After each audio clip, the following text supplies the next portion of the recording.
is Karina Jones, and I'm your RCAF USA Field Director, and I'm joined by a couple of very special guests today. The first being our Texas Region Director, Shad Sullivan, who also serves as our Property Rights Committee Chairman. And I'm going to let Shad introduce our very special guest today. All right, thanks, Karina Jones, Field Director at RCAF USA. So a little while back, I was hearing stories about this Joe Biden 30 by 30 proposal and stumbled across a gal by the name of Margaret Byfield. And she's a property rights extreme specialist.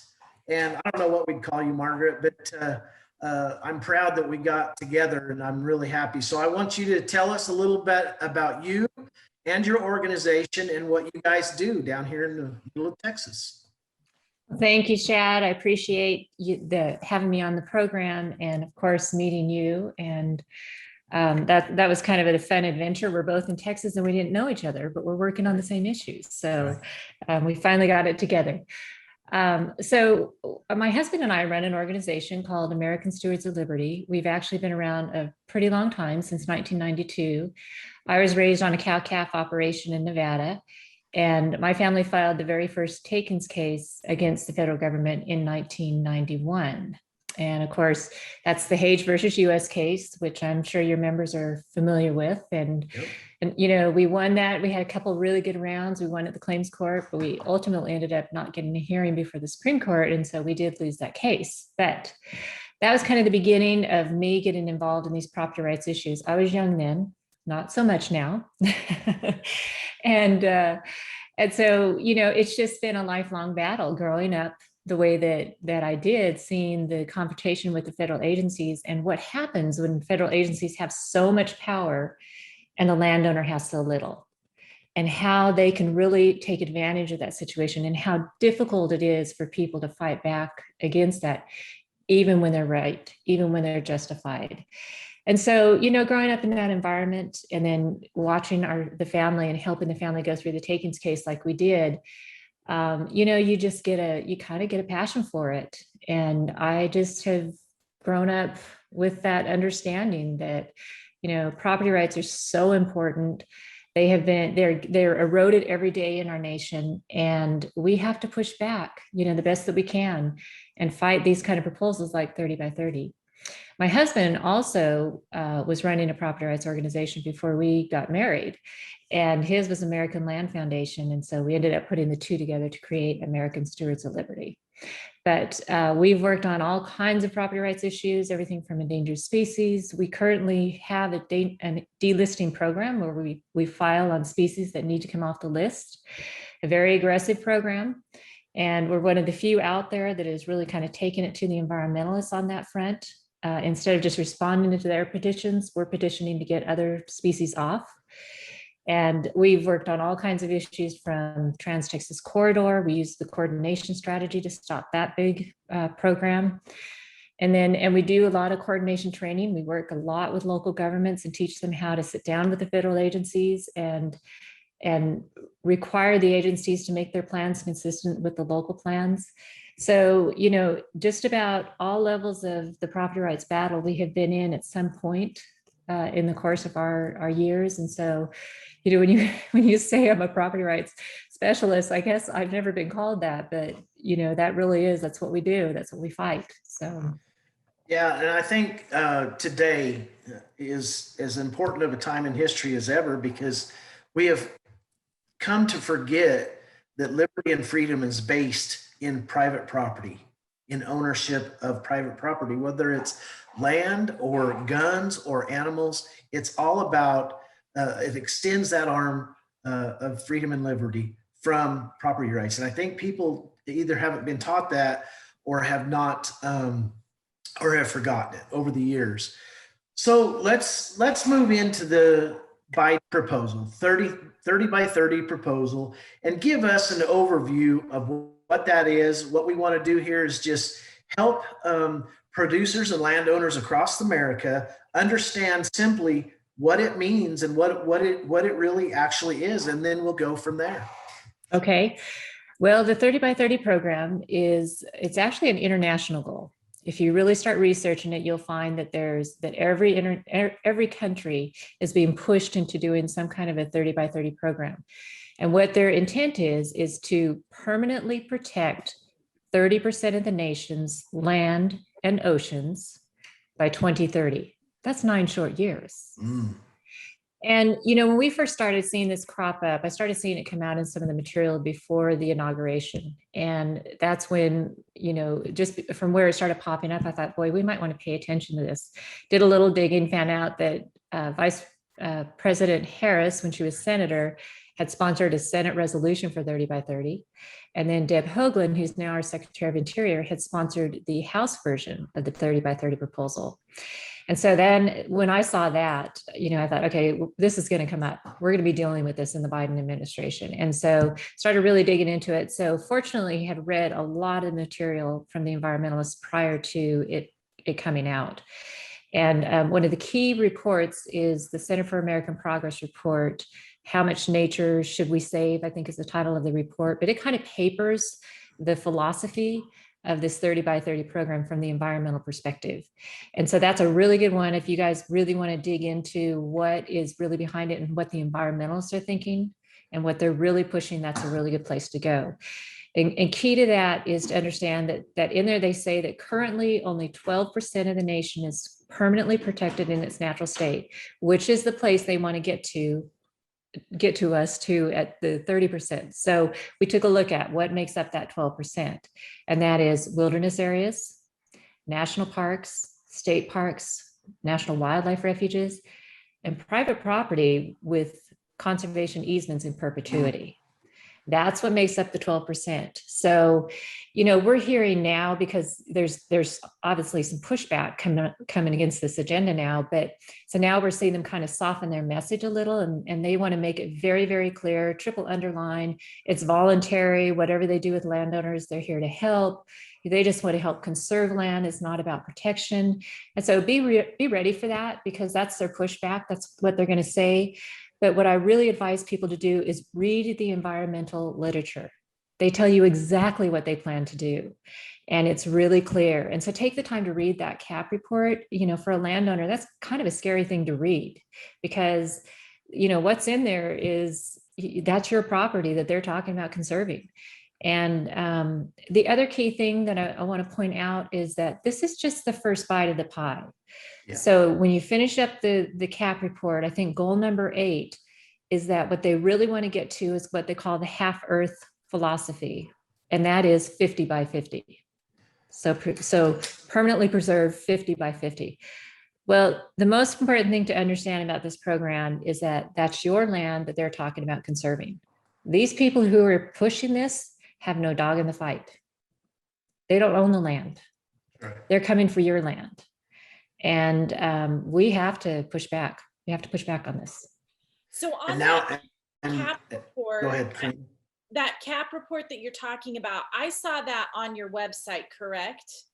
And that's americanstewards.us. Right. Yeah. Okay. Yeah. So you can find it there. So Margaret, let me ask you a question that I have been receiving a lot from people that I'm introducing this to. Of course, I said earlier, when do we just get to ranch? And that's where a lot of Americans are. They just want to be producing and doing what they know how and want to do for the consumer. But we have to face these problems, and they are problems head on. And we have to do it now because time is running out. And I think we've seen since the Biden administration has taken over how fast everything has come together, fallen into place in terms of their agenda. So let's talk about a correlation here. You mentioned conservation easements. We have USDA programs like the Conservation Stewardship Program, Conservation Reserve Program, Grasslands Reserve Program. We have all sorts of those programs. We have environmental organizations coming in to the United States, doing public-private partnerships with landowners. How does this, or how does it, if it does at all, commingle together? Is it all interwoven and related? I think it is. And we've already started to see USDA come out and talk a little bit about a lot of the programs you just mentioned as things that they may include in the 30 by 30 program. So they are talking about kind of stretching the definition beyond what you'll see in the CAP report, although the CAP report talks about that too. And one of the reasons is they have to kind of pitch it in America that way because we have strong property rights protections. They know they can't, the only way they're going to get this land from the landowners is to coerce them into it. Sure. And so they've got the carrot, it's the money programs and it's the things that the landowners really, really need. And so I think one of the things to understand about the conservation easement type programs is first, the one you really, really want to stay away from are conservation easements in perpetuity, because it's over. Once you put that on the property, you no longer control the property. The conservation purpose is the priority. It's the dominant purpose of that property.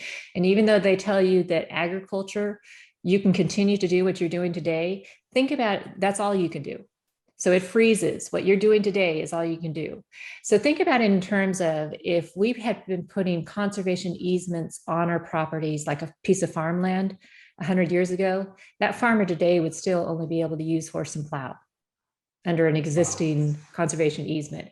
We need to understand it that way because that's what's frozen. And which means that eventually that farmer is going to go out of business. There is no way that you can keep up with agriculture and technology and all the good science that we're learning about how to grow things and raise things. Nature and agriculture work together, always have, and they're always changing and always improving. And you're not a very good rancher or farmer if you're not adapting with that, right? So when you put that conservation easement in, you're freezing that part. And so eventually agriculture is going to go away. And there's a lot more reasons than just that to stay away from the conservation easement in perpetuity. But, that's one that I think landowners can relate to pretty quickly. Because, the landowners that I know that have been interested in doing the conservation easements in perpetuity, they want to keep the land the way it is. They want to keep farming. They want to keep ranching. And that's what they're promised is going to happen. But that's kind of the big lie behind it. That's right. That's not how it plays out long term. Yeah. We've experienced that in Southeast Colorado to a level where, the conservation easement movement got big, helped a lot of producers, but then all of a sudden they were valued wrong, right? So then somebody comes back and says, hey, we want our share of the pie here because you were valued wrong. And now all of a sudden we have producers and landowners giving up their land to pay the tax bill on those conservation easements. And it's been a real struggle for a lot of them because not only are they financially tied, but they're emotionally tied to some of this land that their families have owned for generations. So we see this 30 by 30 program coming out, and I've been in trouble a lot by some people for talking about how interwoven all of this is. And right now, we see the American Prairie Reserve, and that issue is a big one, and it's a hot button issue where 501c3s are buying private property.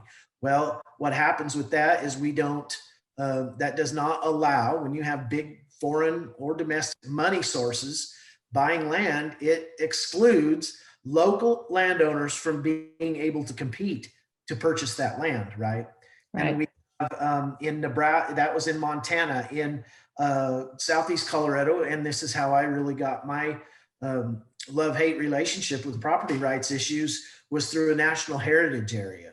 And to defeat that in Southeast Colorado. But since then, they have sharpened their knives and come back. So now we have southern Nebraska, northern Kansas. They're coming after the Osage country. They're coming after the Flint Hills of Kansas. And so we're to a point where all of this never stops, right? It's never going to be enough for them. They think the central part of the United States should be, what did they call it in 1990, Margaret? The Buffalo, what was that? Prairie Reserve.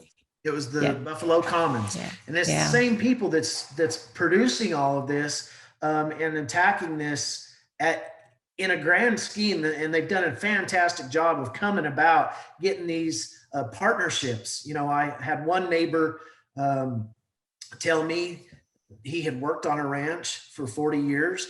The owners of that ranch sold it to the Nature Conservancy, ends up with it.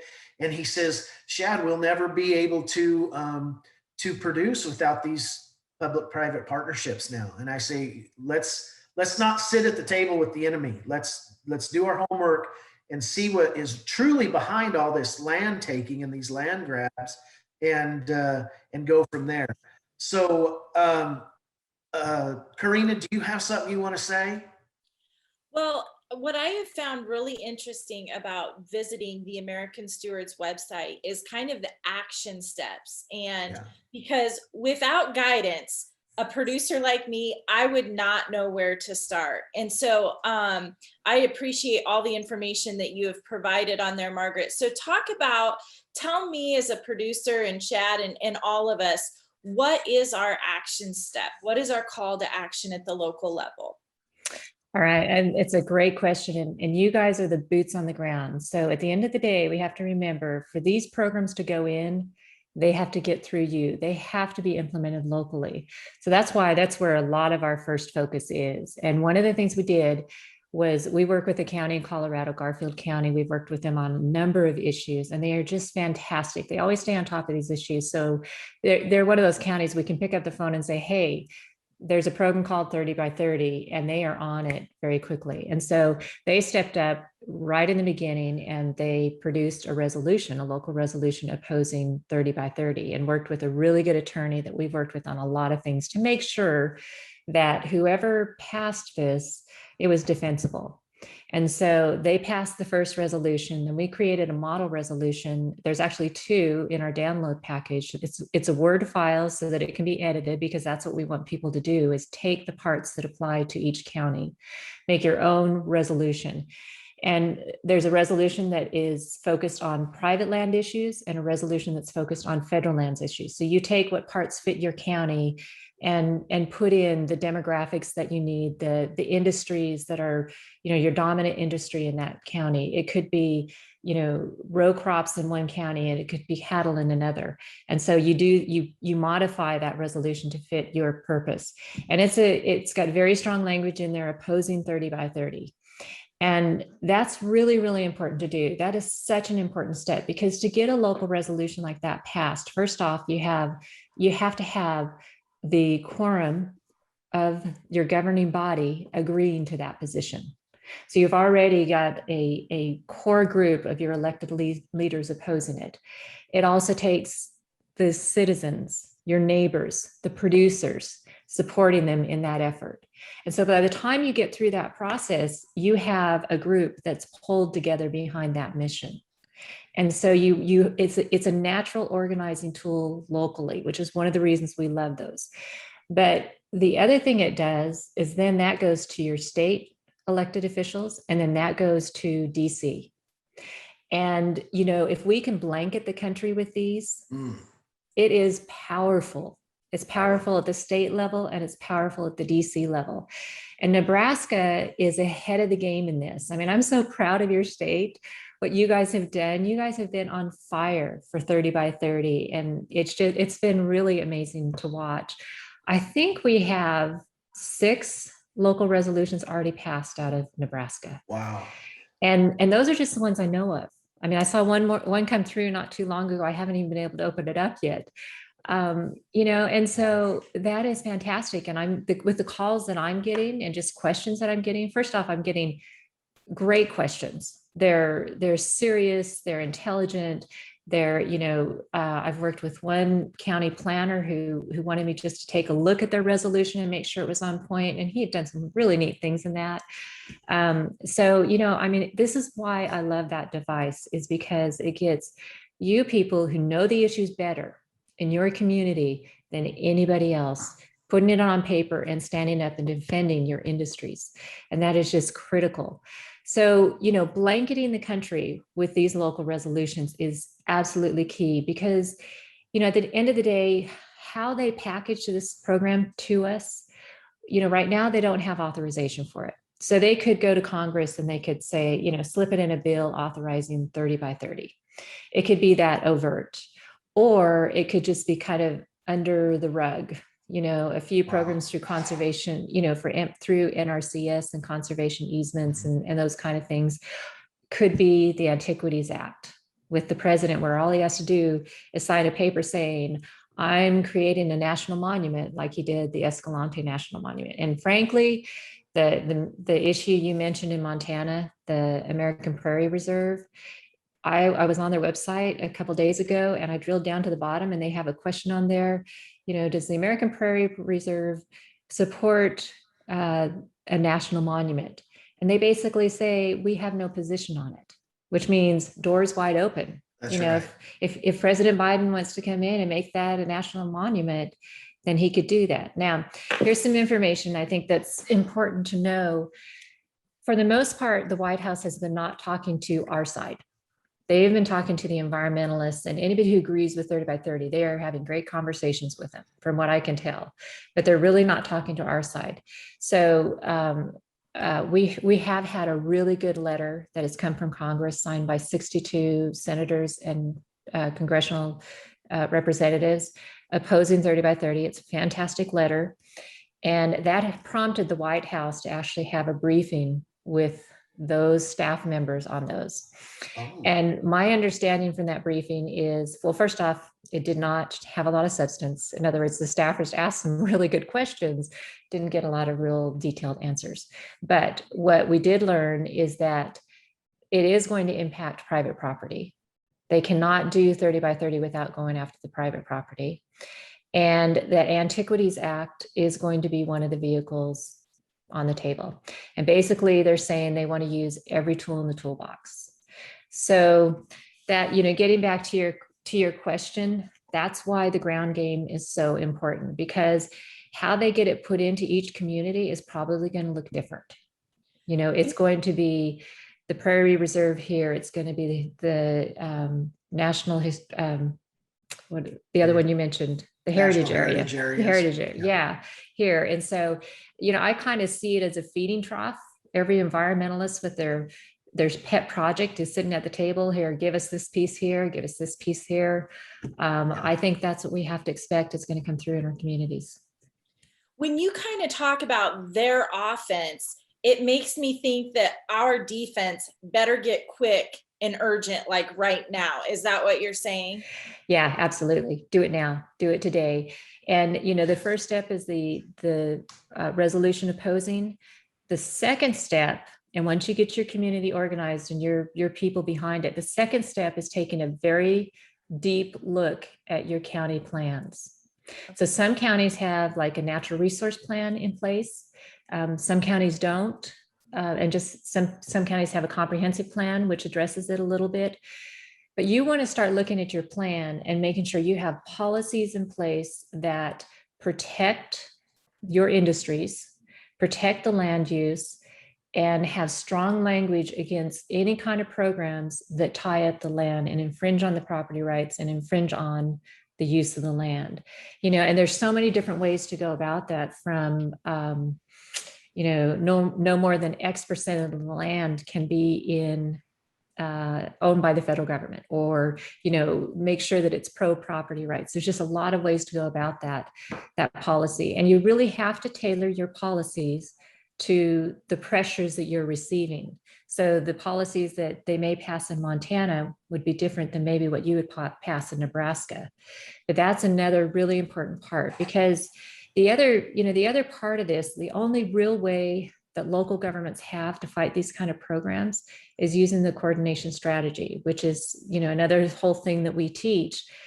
But that's the only tool that we know that local governments have where they can force the federal agencies to the table to work to make the federal plans consistent with the local plans. And that's a whole nother level. And we do a full day's training on that, because it's pretty sophisticated.